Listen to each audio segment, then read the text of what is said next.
Hola, ¿cómo están? En este capítulo vamos a hacer una reacción a algo que no es de infraestructura pura, sino uno de los más importantes anuncios de emergencia del plan de Keiko Fujimori que lanzó el 28 de julio.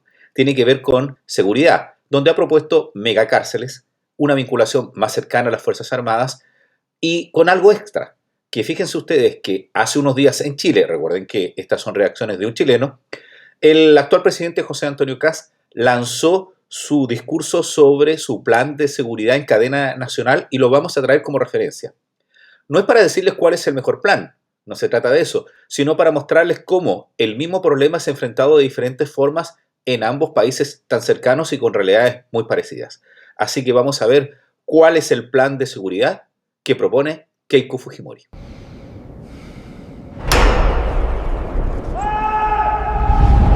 Una vida más segura para el Perú.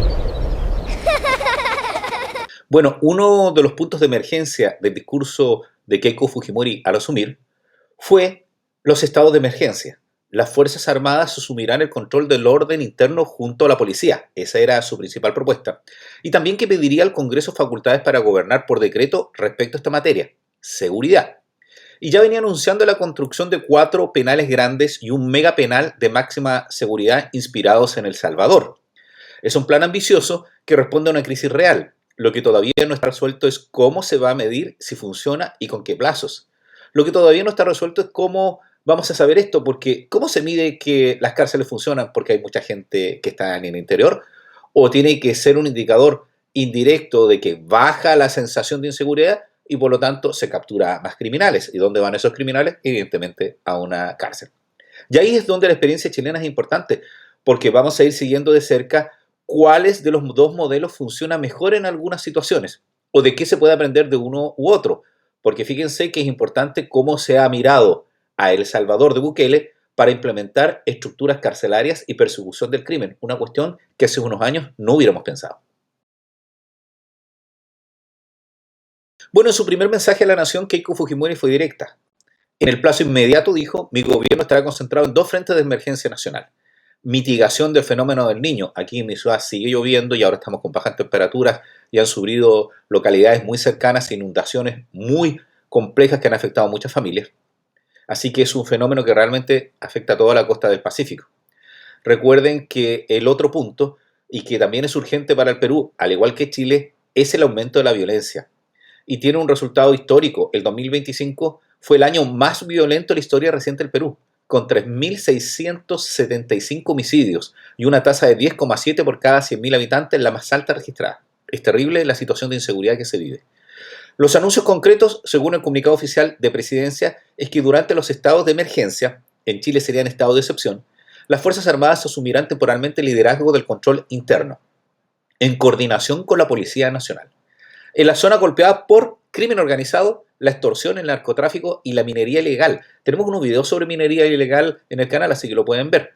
¿Para qué? Para restituir algo que se pierde en estas situaciones, que es el principio de autoridad. Queda la sensación en ambos países, en Chile como en el Perú y en otros más, que cuando no actúa el Estado, en realidad cualquiera puede hacer cualquier cosa porque ya no hay una autoridad que te controle.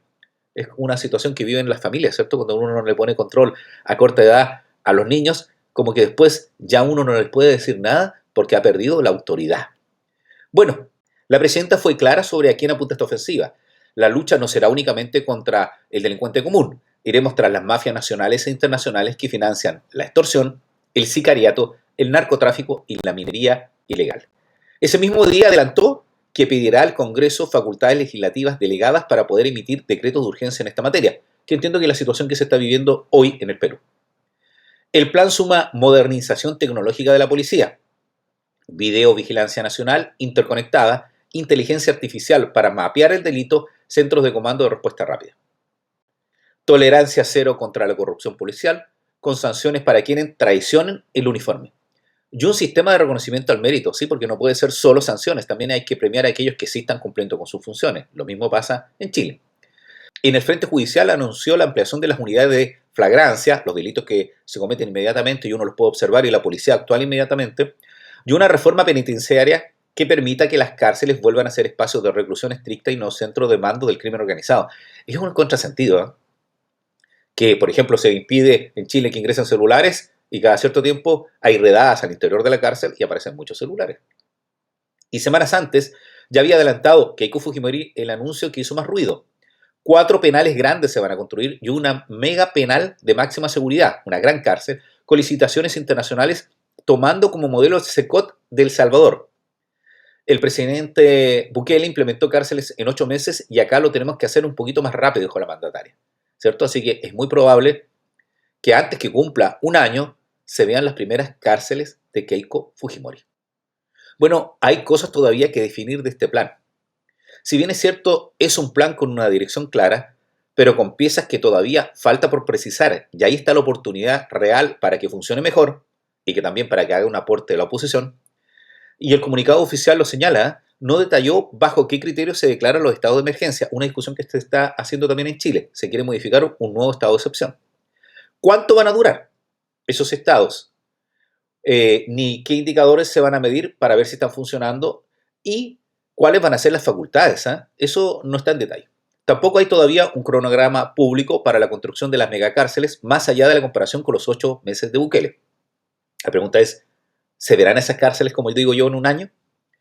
Ninguna de estas ausencias invalida el plan. Es completamente normal que un gobierno de apenas días no tenga todavía detalles tan claros, porque está reconociendo la información real que hay en cada ministerio, por ejemplo.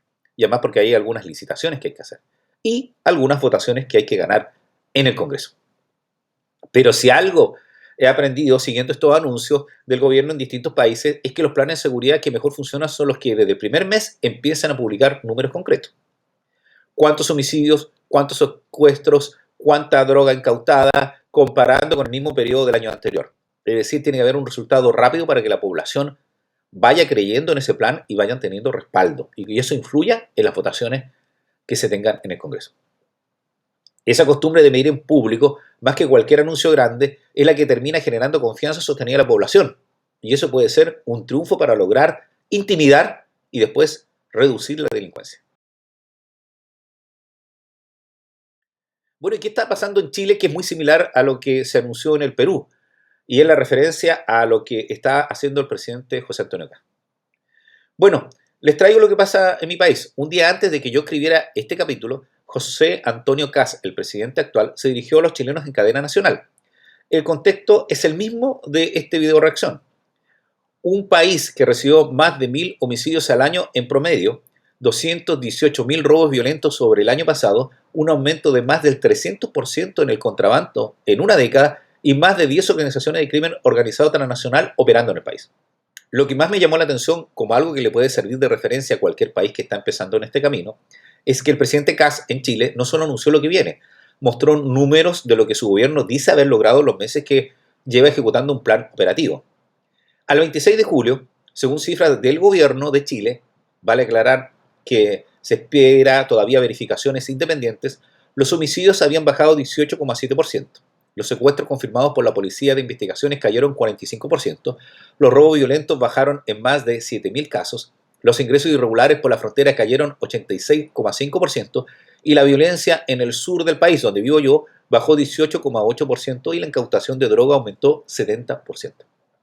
Sobre esta base anunció lo nuevo, una agenda contra el crimen organizado y el terrorismo, muy similar a lo del Perú, con más de 30 proyectos de ley y una reforma constitucional organizada en 4 ejes que se explican solo: perseguir, capturar, juzgar y condenar. Esos son los ejes. Entre las medidas hay despliegue policial permanente en los 50 barrios más críticos, ampliar el plazo de flagrancia de 12 a 24 horas, protección legal para policías y militares que actúen en legítima defensa, algo similar a lo que se propone en el Perú, y una reforma constitucional para que la seguridad sea, por escrito, un deber del Estado. Esto se critica mucho por los expertos porque la Constitución lo dice, indirectamente lo dice. Kast le puso una fecha a su propia promesa. Espera que el Congreso apruebe todo antes de Navidad, unos 4 meses y medio desde el anuncio.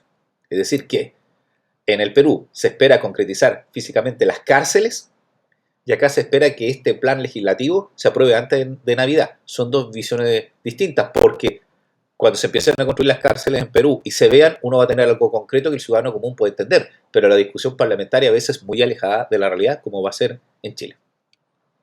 Bueno, ¿de qué puede servirle al Perú la experiencia de Chile y de otros países? Y además porque se están dando 2 planes al mismo tiempo. Eso es lo interesante, por lo menos para un observador imparcial que quiere sacar lo mejor de cada uno de esos planes. Bueno, sin decir cuál es el mejor plan o cuál país lo está haciendo mejor, porque parten de contextos distintos, de momentos distintos de gobierno, uno recién asumido y uno que lleva unos meses. Si hay algo concreto que me parece valioso para cualquiera que esté siguiendo el plan peruano, sería lo siguiente. Lo primero, la costumbre de medir y publicar resultados desde temprano que mencioné antes. Es exactamente lo que Chile está haciendo. No importa si esos números terminan siendo buenos o discutibles, lo que construye confianza es que existan con fecha y con comparación año con año. Es un hábito que el plan de Keiko Fujimori todavía no incorpora, esto de ir midiendo resultados, pero quizás lo vaya comunicando a través de los ministerios que correspondan durante el proceso. Lo segundo es algo casi sorprendente. Sin haberse puesto de acuerdo, los dos gobiernos llegaron a la misma conclusión sobre un punto muy específico. Keiko habló de que las cárceles peruanas vuelvan a ser espacios de reclusión estricta y no centros del mando del crimen organizado. El presidente Kast en Chile anunció un régimen especial para el narcotráfico que sigue dando órdenes desde la cárcel. Es decir, todos los países, por lo menos Perú y Chile, tienen el mismo problema. El crimen organizado sigue funcionando aún cuando esté encarcelado. Perú y Chile, cada uno por su lado, identificaron el mismo problema. Mientras un preso puede seguir dirigiendo su organización desde adentro, ninguna cárcel sirve de mucho si no resuelve esto primero. Que ambos gobiernos hayan llegado solos a esta misma conclusión es para mí una señal de que aquí hay un problema real que vale la pena que Perú priorice al diseñar sus nuevos penales, la seguridad de que no puedan contactarse hacia el exterior. Y lo tercero es sobre el vehículo institucional, porque hay que entender cómo funcionan los dos sistemas políticos, parlamentarios, en este sentido, con esta relación presidencial.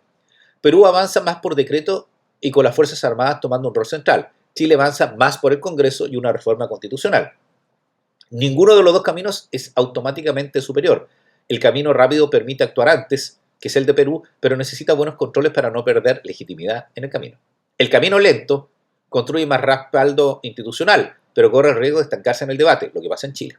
Lo que sí puedo decir es que elija el camino que elija, a Perú le va a servir tener metas medibles y una fecha clara, tal como se lo puso Kast con que el proyecto iba a estar antes de Navidad, para que la ciudadanía pueda evaluar en el camino si el plan funcionó y no solo al final de 5 años.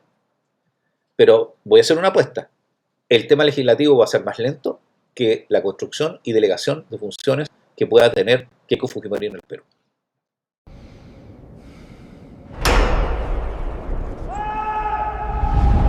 Una vida más segura para el Perú. Bueno, mi análisis, lo que deseo de este plan, evidentemente es que funcione, porque los ciudadanos comunes sufrimos la delincuencia directamente y los pequeños empresarios son los que no pueden defenderse contra las mafias a través de la extorsión, por ejemplo, en ambos países. El plan de seguridad de Keiko Fujimori responde a un problema real y urgente y tiene piezas que suenan bien pesadas y contundentes. El enfoque en las mafias detrás del crimen común, la modernización tecnológica que tiene que tener la seguridad y la reforma penitenciaria. Lo que les puede sumar más fuerza mirando lo que estoy viendo en mi propio país, en Chile, son tres cosas concretas. Primero, que tienen que haber indicadores públicos y medibles en los primeros meses, no solo al cierre de la gestión. Hay que ir demostrando que esto está funcionando paso a paso. Segundo, un plan claro para que las cárceles dejen de operar como oficinas del crimen organizado, como también se identificó en Chile. Eso ayuda a detener el control que pueden tener desde cualquier lugar la organización criminal. Y tercero, plazos explícitos para cada anuncio grande, las megacárceles, los estados de emergencia, para que en 6 meses todos los peruanos puedan revisar si se está cumpliendo o no. Es importante que la obra se pueda ver. Por eso creo que en Chile el problema legislativo entorpece un poco esto. No le voy a decir cuál de los dos planes, el chileno o el peruano, es mejor. Ninguno de los dos está todavía demostrado. Son planes. Lo que sí les puedo decir es que ambos países están, uno u otro, a su manera, tratando de resolver el mismo problema, que la gente pueda volver a caminar tranquilo por su barrio. Esa parte, ojalá, no tiene que ser terreno de comparación entre ambos países. Es simplemente lo que deseamos que cualquiera pueda tener en cada uno de sus lugares donde vive, tranquilidad. Y podemos aprender. Y vean que ya hay signos o señales de que uno puede aprender de cada uno del otro país. Recuerden la visita del alcalde de Santiago a Gamarra para aprender cómo se puede tener control sobre un barrio comercial. Pueden ver aquí el video. Bueno, voy a seguir trayéndole referencias desde Chile cuando tenga sentido para entender mejor lo que está viviendo el Perú, porque esa es la idea del canal, el tener mis reacciones desde Chile, desde diferentes países, con las políticas públicas o las acciones económicas o el progreso que tienen, porque tenemos el mismo problema. Queremos, en este caso, ganar la delincuencia, pero también derrotar a la pobreza. Es una misma película pero con distintos actores, lo que uno ve en los países latinoamericanos, en este caso entre Chile y Perú. En el próximo capítulo vamos a volver al eje económico del plan de Keiko Fujimori y vamos a ver qué pasa con las propuestas sociales, el aumento del salario mínimo y la duplicación de la pensión para mayores de 65 años. Bueno, soy Edgardo Lovera, espero que les haya gustado mi reacción y me van contando qué opinan del plan de seguridad de Keiko Fujimori y si consideran que hay cosas que podrían mirarse de otros países, como en este caso en el plan de seguridad de Chile. Que tengan un buen día, una buena tarde y una buena noche.